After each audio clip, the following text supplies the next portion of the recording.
Lisa Harper stared at her screen with tired eyes. She had been working the night shift on the communication deck for 3 weeks now. The Deep Space Patrol was supposed to be routine. Check the outer systems, scan for problems, and head back. To Earth, nothing exciting ever happened out here in the dark between stars. The coffee in her cup had gone cold hours ago, but she drank it anyway. The bitter taste helped her stay awake. Around her, the bridge of the UES Discovery hummed quietly. Most of the crew was asleep. Only the essential night staff remained at their posts.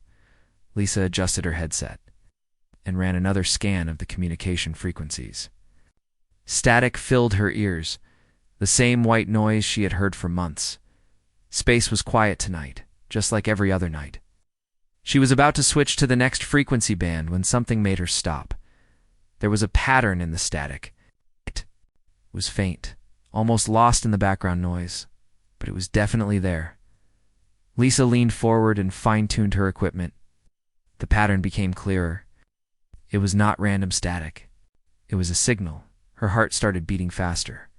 In 3 years of Deep Space Patrol, she had never detected anything like this. The signal was weak and broken, coming from somewhere far away. But what made her hands shake was that it was clearly artificial. Someone or something was broadcasting into space. Lisa quickly recorded the signal and ran it through the computer analysis system. The results made her stomach drop. The signal did not match any known human communication protocol. The frequency pattern, the modulation, even the basic structure was completely alien. She reached for the emergency communication button that would wake Captain Jake Morrison. Her finger hovered over the red button for a moment. She was wrong. If this was just some kind of equipment malfunction, she would look foolish. But if she was right, this could be the most important discovery in human history. Lisa pressed the button. 10 minutes later, Captain Morrison walked onto the bridge wearing his uniform hastily pulled over pajamas. His gray hair was messy, but his eyes were alert. Behind him came Chief Science Officer Dr. Amanda Wells, still tying her lab coat, and Security Chief Commander Ryan Blake, who looked like he had not slept at all. "What do we have, Harper?" Morrison asked, settling into his command chair. Lisa played the recorded signal through the bridge speakers. The strange, pulsing noise filled the quiet space. Everyone listened in silence. When it finished, Dr. Wells was the first to speak. "That is definitely artificial," she said, her voice filled with excitement. "The mathematical patterns are too complex to be natural, but it is not human. I've never seen anything like this frequency arrangement." Commander Blake frowned. Could it be some kind of trap? Maybe pirates using new technology to lure ships? From where? Morrison asked. "We are 3 days from the nearest shipping lane. There is nothing out here worth stealing." Dr. Wells was already working at her science station, running the signal through various analysis programs. "Captain, I am getting some interesting results. The signal appears to be repeating, but there are variations in each cycle. It is almost like someone is trying different ways to say the same thing, like they are trying to communicate," Morrison asked. "Exactly. And sir, there is something else. The signal is getting weaker. Whatever is sending this, it is either moving away from us or running out of power." Morrison stood up and walked to the main display screen. The star chart showed their current position in empty space, far from any known colonies or outposts. "Can you determine where it is coming from?" Lisa worked quickly at her station. "I'm getting a rough bearing, sir. The signal is coming from the direction of the Kepler system, but much further out, maybe 2 days at maximum warp." Oh, Dr. Wells looked up from her analysis. "Captain, I think I have found something important. The computer has been trying to find patterns in the signal, and it has identified what might be mathematical sequences. Basic numbers, then more complex patterns. If this is a communication attempt, they are starting with universal concepts." "What kind of concepts?" Blake asked, his hand unconsciously moving toward his sidearm. "Mathematics, physics, even what might be star positions. Captain, I think this is a first contact scenario. Someone is trying to talk to us." The bridge fell. Silent. Everyone understood the magnitude of what Dr. Wells had just said. For over a century, humans had wondered if they were alone in the universe. Every deep space mission hoped to find some sign of alien life. Oh, that sign might be playing. Through their speakers, Morrison made his decision quickly. Harper, can you clean up the signal anymore? I can try, sir. Give me a few minutes. While Lisa worked, Morrison called up the ship's senior staff. Within an hour, the bridge was crowded with officers and specialists, all listening to the alien transmission. The ship's linguist, Dr. Carl Peters, was particularly excited. This is amazing, Peters said. If we can establish that this is a language, we might be able to create a basic translation matrix. The repetitive nature suggests they are trying to teach us their communication method. Dr. Wells had been quiet for several minutes, working intensely at her station. Suddenly, she looked up with wide eyes. Captain, I think I know what this is. Everyone turned to look at her. Morrison nodded for her to continue. It is a distress call, she said quietly. The mathematical sequences are not just random. They are coordinates repeated over and over. The other patterns, the ones that change each time, they show decreasing numbers. It's like a countdown or a power reading going down. The excitement on the bridge changed to concern. If Dr. Wells was right, then someone was in trouble and calling for help. How far away? Morrison asked. Lisa had been refining her readings. 2.5 days at maximum warp, sir? The signal is coming from deep space, near a pulsar system. Commander Blake stepped forward. Captain, we need to be careful. We do not know anything about whoever is sending this. It could be dangerous. They could be dying while we stand here talking, Dr. Wells countered. This is really a distress call. Every minute we delay could cost lives. Morrison walked back to his command chair and sat down heavily. The weight of the decision pressed. On him, this could be humanity's first contact with alien intelligence.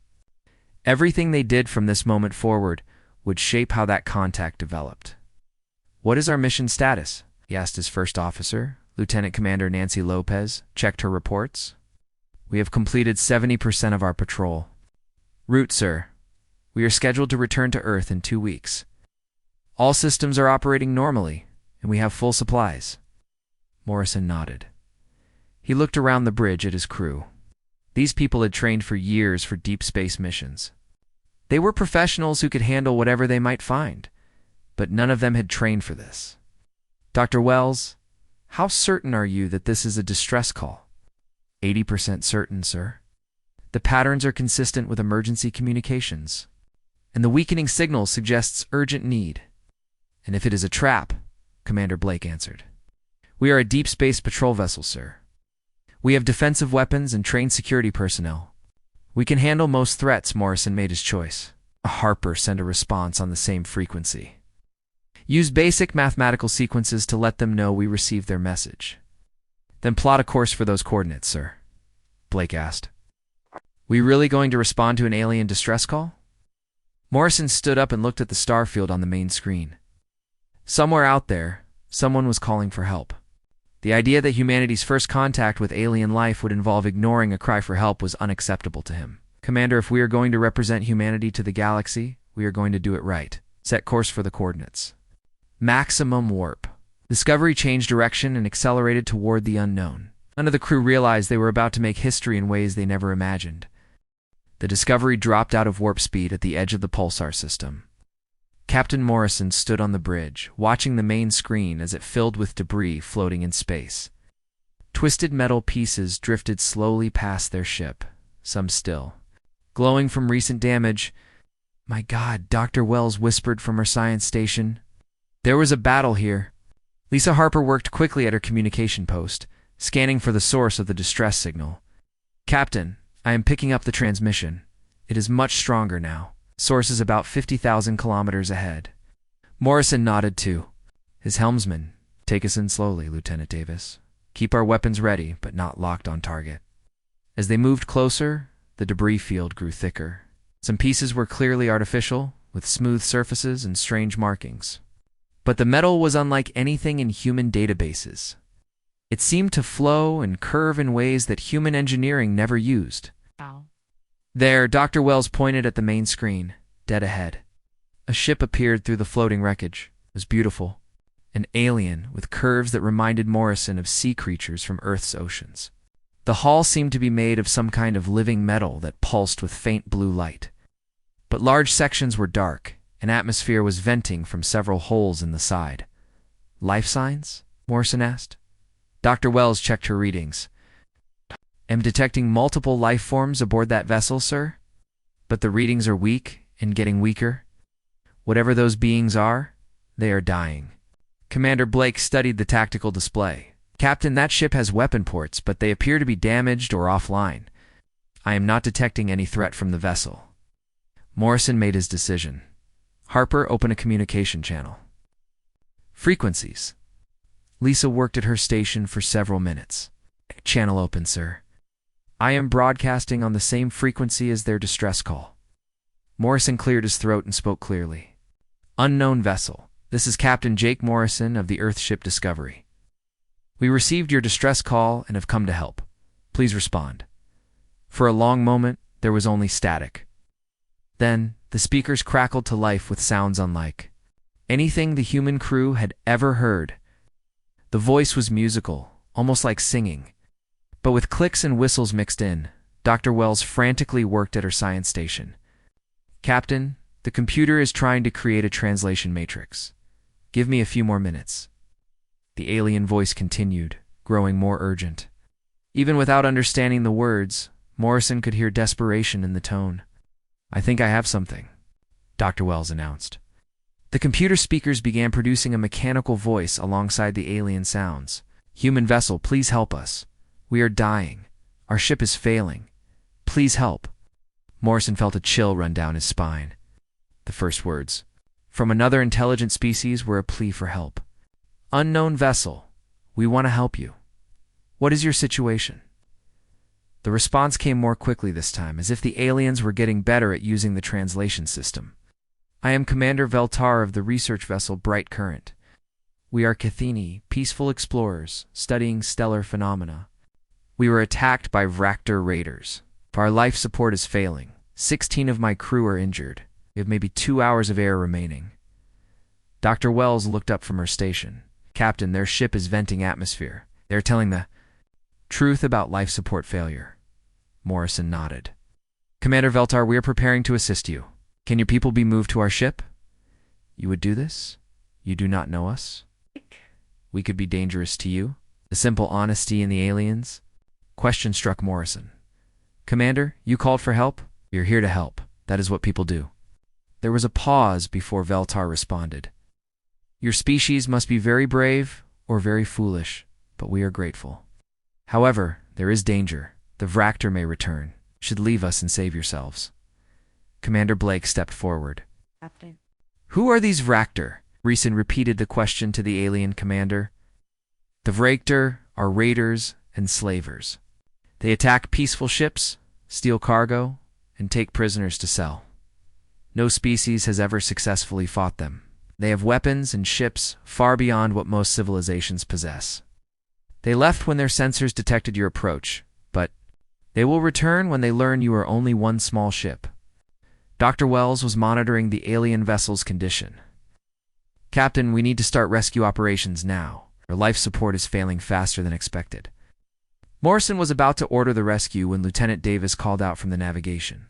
"Station Captain, 3 large contacts just dropped out of hyperspace. They are moving toward us at high speed." The main screen shifted to show 3 massive ships approaching their position. Each vessel was at least 3 times the size of the Discovery, with dark hulls covered in weapon ports and sensor arrays. They looked like predators built for hunting and killing. "Those are Vractor warships," Veltar's voice came through the speakers, filled with fear. "Human ship, you must leave immediately. Save yourselves. Do not die for strangers." Morrison studied the tactical display. 3 enemy warships against his single exploration vessel. By any measure, it was hopeless. But he looked around his bridge at his crew. These people had volunteered for deep space service, knowing the risks. They had trained for situations like this, even if they had never expected to face alien enemies. "Blake, what are our defensive capabilities?" "We have plasma cannons, torpedo tubes, and defensive shields, sir." but against 3 ships that size, we are heavily outgunned. The alien ships were getting closer. Soon, they would be in weapons range. Incoming transmission, Lisa announced. Put it on speakers, Morrison ordered. A harsh, growling voice filled the bridge, speaking in a language full of snarls and threatening tones. The computer struggled to translate. Small ship from unknown species, you have entered a Vraktor hunting ground. The prey vessel belongs to us. Withdraw immediately or be destroyed. This is your only warning. Morrison looked at the tactical display again. 3 warships, each capable of destroying his ship with ease. The smart thing to do would be to withdraw. Report the contact to Earth and let someone else deal with the situation. That was probably what the Vraktor expected him to do. Instead, Morrison thought about Commander Veltar and his dying crew. He thought about humanity's first contact with alien life. He thought about what kind of species humanity wanted to be seen as by the galaxy. Harper, open a channel to the Vraktor ships. Channel open, sir? Morrison's voice was calm and steady. Vraktor vessels. This is Captain Morrison. We are conducting a rescue operation for survivors in distress. We will not abandon people in need. If you want to stop us, you will have to fight us. The bridge was silent. Everyone understood what Morrison had just done. He had declared war on 3 alien warships with a single exploration vessel. Commander Blake moved to his tactical station. Captain, if we are going to do this, we need to be smart about it. Their ships are bigger, but they might not be expecting us to fight. Dr. Wells looked up from her science station. I am detecting unusual energy readings from the Vraktor ships. Their weapons are charging. Dr. Wells, what can you tell me about that pulsar? It is putting out massive amounts of radiation, sir. The magnetic fields are intense. Morrison smiled grimly. Then we are going to use that, Davis. Plot a course that takes us close to the pulsar. Blake, prepare all weapons. Wells, boost our shields and radiation protection to maximum. Maximum, the Vraktor. Commander's voice came through the speakers again, filled with disbelief. You choose to fight? Your small ship against our fleet? You are either insane or suicidal. Morrison settled into his command chair. Maybe both, but we are not leaving. First Vraktor ship opened fire. The first blast from the Vraktor warship struck the Discovery's shields like a hammer. The entire ship shook, and lights flickered across the bridge. Sparks flew from damaged control panels as the crew fought to stay in their seats. Down to 80%, Commander Blake reported, his hands flying over his tactical controls. That was just a warning shot, Captain. Their main weapons are much more powerful. Morrison gripped his command chair as another blast rocked the ship. Davis, execute evasive pattern Alpha. Take us toward the pulsar. The Discovery turned sharply and accelerated toward the spinning neutron star. The radiation levels immediately began climbing, but Morrison had counted on that. His ship was built for deep space exploration, designed to handle the harsh environment between stars. The Vraktor ships were built for raiding in civilized space. Blake, return fire. Target their weapon systems. Firing plasma cannons, Blake announced. Bright beams of superheated plasma struck the lead Vraktor ship. The alien vessel's shields flared but held. However, the Vraktor commander's response came immediately through the communication system. Impossible. How can such a small ship have weapons that powerful? Dr. Wells was monitoring the battle from her science station. Captain, their shields are stronger than ours, but our weapons are more concentrated. We are doing damage. The second Vraktor ship moved to flank the Discovery, trying to catch them in crossfire. Morrison saw the maneuver on his tactical display. Davis hard turned to starboard. Use the pulsar's magnetic field to slingshot us around. Officer, the radiation levels Will be dangerous, Dr. Wells warned. Not as dangerous as letting them surround us, Morrison replied. The Discovery dove toward the pulsar, using its intense gravity and magnetic fields to accelerate beyond what their engines alone could achieve.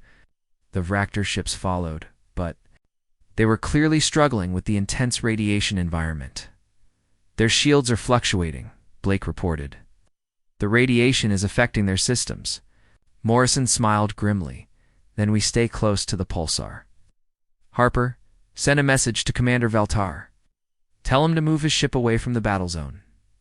Message sent, sir. Cathani's ship is moving to a safe distance. The third Varactor warship finally joined the fight, coming in from above the orbital plane. Now all three enemy ships were firing at once, their weapons lighting up space with deadly energy beams. Shields down to 40%, Blake called out. We cannot take much more of this. Morrison studied the tactical display. The Varactor ships were powerful, but they were also big and slow. The Discovery was smaller and more maneuverable, especially in the chaotic environment near the pulsar. Blake, prepare torpedo tubes. Load them with our heaviest warheads. Torpedoes ready, sir. Davis, bring us around for an attack run on the lead ship. Full impulse power. The Discovery turned toward the largest Varactor vessel and accelerated, directly at it. The alien ship fired everything it had, but the human vessel was moving too fast and erratically for accurate targeting. Fire torpedoes, Morrison ordered. 4 heavy torpedoes streaked toward the Varactor ship. The alien commander tried to intercept them with defensive fire. But the torpedoes were designed to punch through enemy defenses. 3 of them struck the warship's hull, exploding with tremendous force. The Varactor ship staggered atmosphere, and debris venting from multiple holes. But it was still functional and very angry. You fight like savages, the alien commander snarled through the communication system. No civilized species uses such brutal tactics. Morrison almost laughed. We are just getting started. The battle continued for another 20 minutes. The Discovery used every trick Morrison and his crew could think of. They hid in the pulsar's radiation shadow, used debris from the earlier battle as cover, and employed attack patterns that no sane commander would attempt. Engineering Chief Maria Santos pushed the ship's systems beyond their design limits. The engines ran hot, the weapons fired faster than recommended. The shields cycled power in ways that should have overloaded them. But somehow, everything held together. Dr. Wells coordinated damage control teams while monitoring the enemy ships. Captain, the lead Varactor vessel has lost main weapons. The second ship has shield generators failing, but our shields are down to 15%. Morrison knew they were running out of time. Discovery was tough, but it was still 1 ship against 3. Eventually the Varactor would overwhelm them through sheer firepower. That was when he decided to do something completely insane. Davis plotted a ramming course for the lead Varactor ship. The bridge fell silent. Everyone stared at Morrison in shock. Sir, Davis asked, his voice uncertain. You heard me? Ramming course. Full impulse power. Meander Blake turned from his station. Captain, a ramming attack will destroy both ships. We will not survive the impact. Morrison looked around his bridge at his crew. These people had followed him into battle against impossible odds. They deserved to know his reasoning.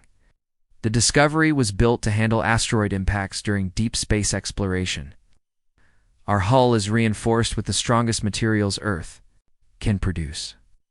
Their ships are built for raiding civilian vessels. They are not designed to survive ramming attacks. Dr. Wells checked her structural analysis readings. He is right. A hull integrity is much higher than theirs. You might survive a collision that would destroy their ship. Morrison activated the ship-wide communication system. All hands, this is the captain. Brace for impact. Emergency stations. Now. The Discovery turned toward the largest Varactor ship and accelerated to maximum speed. Alien vessel tried to turn away, but it was too big and slow to avoid the collision. Impact in 30 seconds, Davis reported. His voice steady despite the circumstances. The Varactor commander's voice came through the speakers, filled with disbelief. You are insane. No species fights like this. You will kill us all. 20 seconds to impact. Morrison gripped his command chair. Round him, his crew held onto their stations and prepared for the collision that would either save them or destroy them. 10 seconds. The Discovery struck the Varactor warship at full speed. The impact was tremendous, throwing everyone on the bridge against their restraints. Metal screamed as the 2 ships ground together, their hulls twisting and breaking under the enormous forces. But Morrison had been right. The Discovery's reinforced hull cut through the alien ship like a knife. The Varactor vessel broke apart. its lighter construction no match for the human ship's brutal durability. When the collision ended, the Discovery was damaged but intact. The Varactor ship was in two pieces, atmosphere and debris spreading into space. The two remaining enemy ships stopped firing. Their commanders had never seen anything like what the humans had just done. No civilized species fought with such desperate brutality. "This is Warlord Krasmoth of the Varactor fleet," came a transmission from one of the surviving ships. "What manner of demons are you? What kind of insane species uses ramming attacks in space combat?" Morrison activated the communication system. His ship was damaged, his crew was injured, but they had one. "We are humans from Earth, and we do not abandon people who call for help." There was a long pause before the Varactor commander responded. "We withdraw from this system. But be warned, demons from Earth. The galaxy will hear of this day. All species will know of your savage fighting methods." The two surviving Varactor ships turned and jumped to hyperspace, leaving the humans alone. With the rescued Cathani, Commander Veltar's voice came through the speakers, filled with amazement. "Captain Morrison, in all the history of the galaxy, no one has ever defeated the Varactor in battle. You have done something impossible today." Morrison looked around his damaged bridge at his exhausted crew. They had won, but the cost had been high. The Discovery would need extensive repairs, and several crew members were injured. "Commander Veltar, we are glad we could help. That is what friends do for each other." "Friends?" The alien repeated the word slowly. "Yes, I think that is what we are now. Friends." Morrison smiled.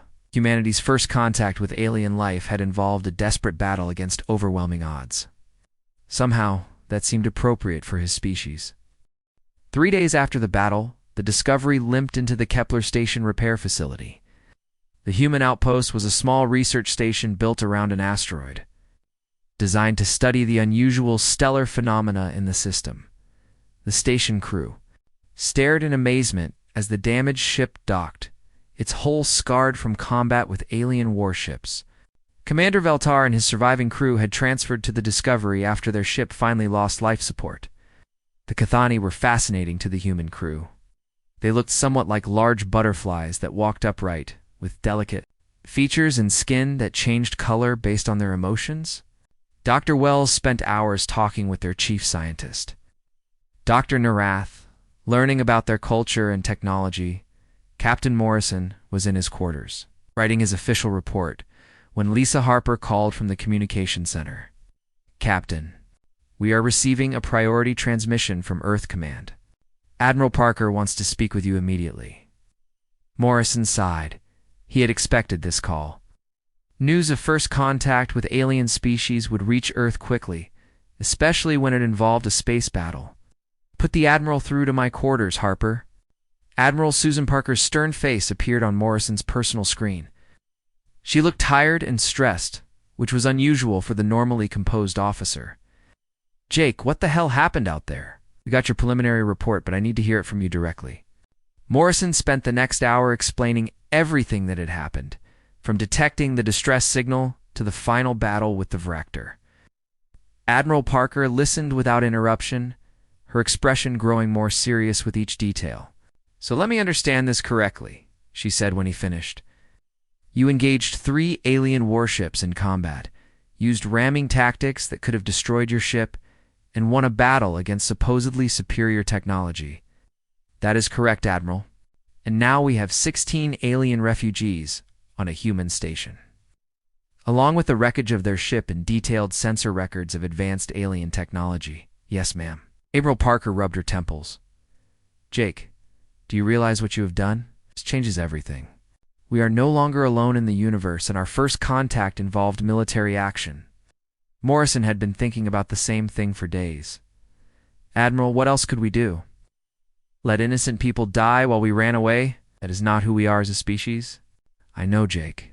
And honestly, I probably would have made the same choice. But the political implications are enormous. The President has called an emergency session of the Global Council. Every major government wants to know about these aliens and what they mean for Earth's security." Before Morrison could respond, Dr. Wells knocked on his door. "Captain, you need to come to the science lab immediately. Dr. Narath has something important to show us. Morrison told Admiral Parker he would call her back and hurried to the science lab. He found Dr. Wells and the Cathani scientists working together at a large display screen. The alien's skin was bright orange, which Morrison had learned meant excitement. Captain Morrison, Dr. Narath said through the translation device, have been analyzing the data from our encounter with the Vractor. What your species accomplished should have been impossible. What do you mean? Morrison asked. Dr. Wells activated the display, showing a comparison between human and Cathani ship designs. Captain, according to Dr. Narath, most species in the galaxy evolved on what they call garden worlds, planets with stable climates, gentle weather, and very few natural disasters. Dr. Narath's skin shifted to blue, indicating she was about to share important information. Your Earth is classified as a Class 12 death world, Captain. The Galactic Federation assumed that no intelligent life could evolve on such a dangerous planet. Morrison frowned. Dangerous? What makes Earth dangerous? Ice ages, supervolcano eruptions, asteroid impacts, mass extinctions, Dr. Wells listed, according to their records. Earth has experienced more natural disasters in the last 1,000,000 years than most planets see in 10 million years. And that is not counting the predators, diseases, and extreme weather. Doctor. Narath gestured at the ship comparison on the screen. Most Federation vessels are built for comfort and efficiency. Your ship is built to survive. The hull thickness, the structural reinforcement, the redundant systems, all of this is far beyond what we considered necessary for space travel. Because our ships have to handle asteroid impacts and solar radiation, Dr. Wells added. Things that other species avoid completely, the Cathani scientist continued. But it is not just your technology, Captain. It is your behavior. Faced with superior enemy forces, most species will retreat and call for help. You attacked directly, used tactics that risked your own destruction, fought with a ferocity that shocked even the Vractor. Morrison was beginning to understand. They were saying that humans fight differently than other species, not just differently. You fight in ways that others consider impossible. The ramming attack, for example. No Federation species would attempt such a maneuver because the risk of death is too high. Dr. Wells looked thoughtful. But humans evolved on a world where risk-taking was necessary for survival. We had to fight predators, survive disasters, and adapt to changing conditions. Species that avoided all risk would have died out long ago on Earth. Dr. Narath's skin turned bright yellow, indicating amazement. Exactly. Your species has capabilities that we never imagined possible. The ability to function under extreme stress, to take calculated risks, to fight against overwhelming odds. These traits are almost unknown in the galaxy. Morrison was about to ask more questions when Commander Blake rushed into the lab. Captain, we have a problem. A large alien ship just dropped out of hyperspace. They're requesting permission to dock. Morrison followed Blake to the bridge, where the main screen showed a massive vessel approaching the station. Unlike the organic curves of the Cathani ship, or the predatory design of the Vractor warships, this vessel was perfectly geometric, all clean lines and polished surfaces. That is a Federation diplomatic ship, Dr. Narath explained, her skin now pale with worry. They must have received reports about the battle. Lisa Harper worked at her communication station. Captain, they are requesting to speak with the commanding officer of the human vessel that engaged Vractor forces. Morrison settled into his command chair. Put them through. The voice that came through the speakers was calm and measured, translated from an unknown alien language. I am Ambassador Zethera of the Galactic Federation. I request permission to come aboard your station to discuss recent events involving your species and Vractor raiders. Morrison looked at Commander Veltar, who had joined them on the bridge. The Cathani commander nodded encouragingly. Permission granted, Ambassador. We will meet you in Docking Bay 2. An hour later, Morrison found himself face to face with his second alien species. Ambassador Zethera looked like a tall, elegant tree that walked upright with bark-like skin and leaves instead of hair. Her movements were slow and graceful, and she spoke in a voice like wind through branches. Captain Morrison, I come seeking information about the engagement between your vessel and Vractor warships. The reports we have received are difficult to believe. Morrison had learned to be direct with aliens. What specifically do you want to know, Ambassador? Did you truly attack 3 V'Roktor warships with a single exploration vessel? Yes. Did you employ ramming tactics in space combat? Yes. And did you emerge victorious? We did. Ambassador Zathera was quiet for a long moment. When she spoke again, her voice carried disbelief. Captain, in the 3,000 years of recorded galactic history, no species has ever successfully defeated V'Roktor raiders in direct combat. They are considered invincible. Commander Veltar stepped forward. Ambassador, I witnessed the battle personally. Humans fought with courage and skill beyond anything I have ever seen. They risked their lives to save strangers, using tactics that no sane commander would attempt. The Federation ambassador turned her attention to Morrison. Captain, your species presents us with an unprecedented situation. We have never encountered beings from a death world who achieved space travel. Your capabilities appear to far exceed our understanding of what is possible.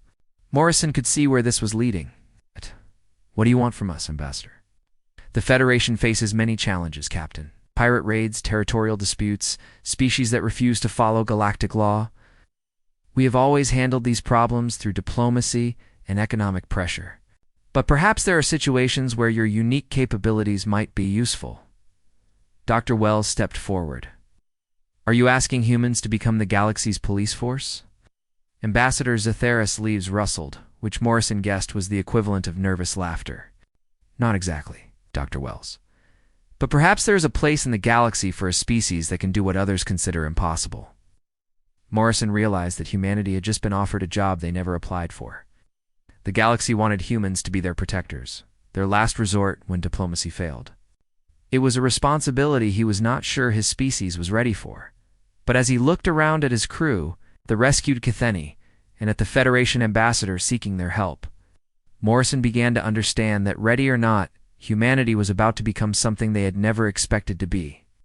6 months had passed since the battle at Kepler's Edge, and the galaxy was still trying to understand what had happened. Admiral Jake Morrison stood on the observation deck of the new human embassy on Federation Central, watching alien ships come and go from the massive space station. The view still amazed him. Even after weeks of living here, the promotion had come with his new assignment as humanity's first official representative to the Galactic Federation. It was not a job he had wanted, but Earth's leaders insisted he was the right person for it. After all, he was the human who had made first contact and won humanity's first interstellar battle. Dr. Amanda Wells walked up beside him, carrying a datapad filled with reports. She had been promoted to Director of Human-Alien Relations, a job title that did not exist 6 months ago. The latest intelligence reports are in, she said, handing him the pad. Reactor activity has dropped by 70% across 3 sectors. Most of their raiding fleets have moved to other parts of the galaxy, far away from any system where humans might be present. Morrison scrolled through the data. They are still afraid of us. Can you blame them? Word has spread about the ramming? Attack. Half the galaxy thinks humans are insane warriors who prefer death to defeat. The other half thinks we are some kind of secret weapon that the Federation developed. Morrison laughed. If only they knew the truth.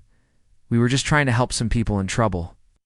The truth was that human military doctrine was spreading. Throughout Federation space, whether the humans wanted it or not, species that had never considered violence as a solution to problems were suddenly asking questions about defensive tactics and ship armor. The Federation's first military academy had opened 3 months ago, with Commander Ryan Blake as the chief instructor. Speaking of help, Wells continued, we have another situation developing. The colony on Vega 7 sent a distress call. Morning. Pirates are attacking their mining operations. Morrison sighed. This was the 5th such request in 2 months. Word had spread that humans would respond to distress calls, and suddenly every threatened colony in the galaxy was asking for help. What does Fleet Command say?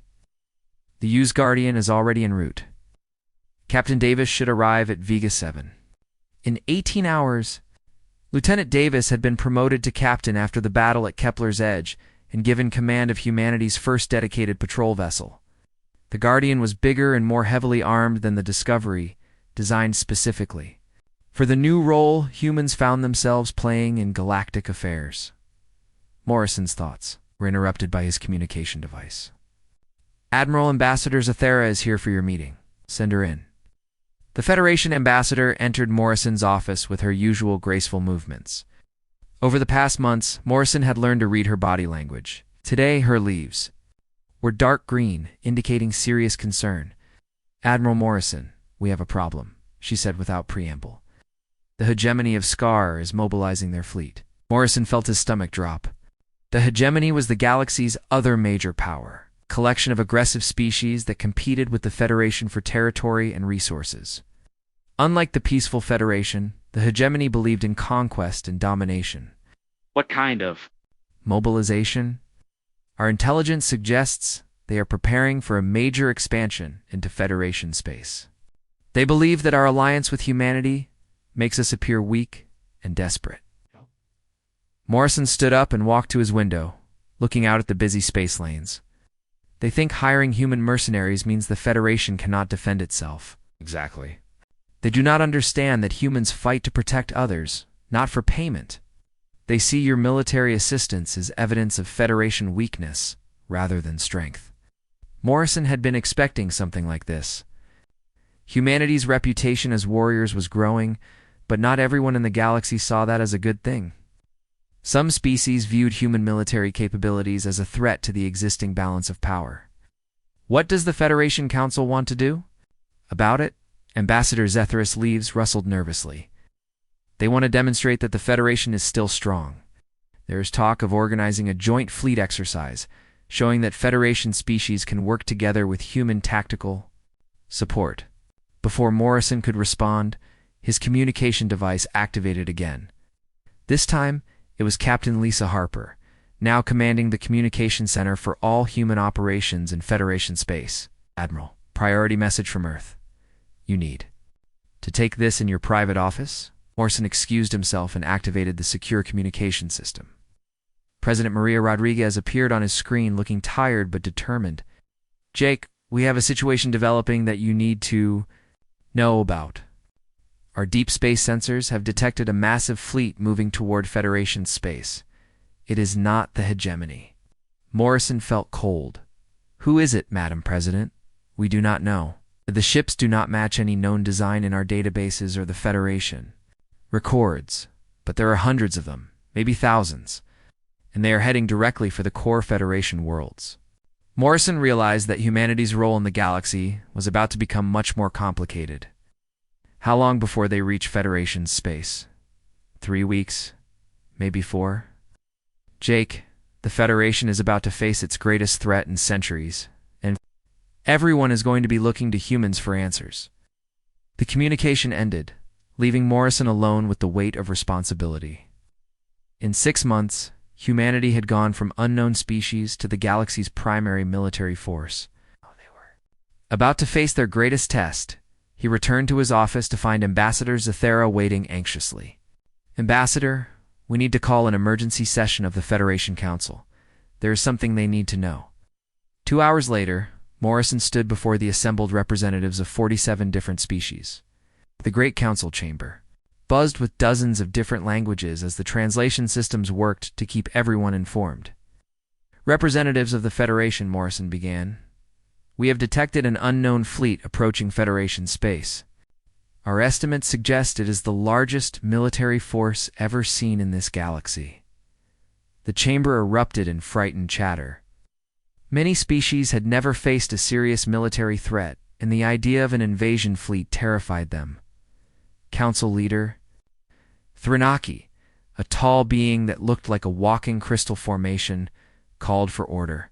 Admiral Morrison, what do you recommend? Morrison had been thinking about this question for the past 2 hours. Humanity had never wanted to become the galaxy's military force, but circumstances had pushed them into that role.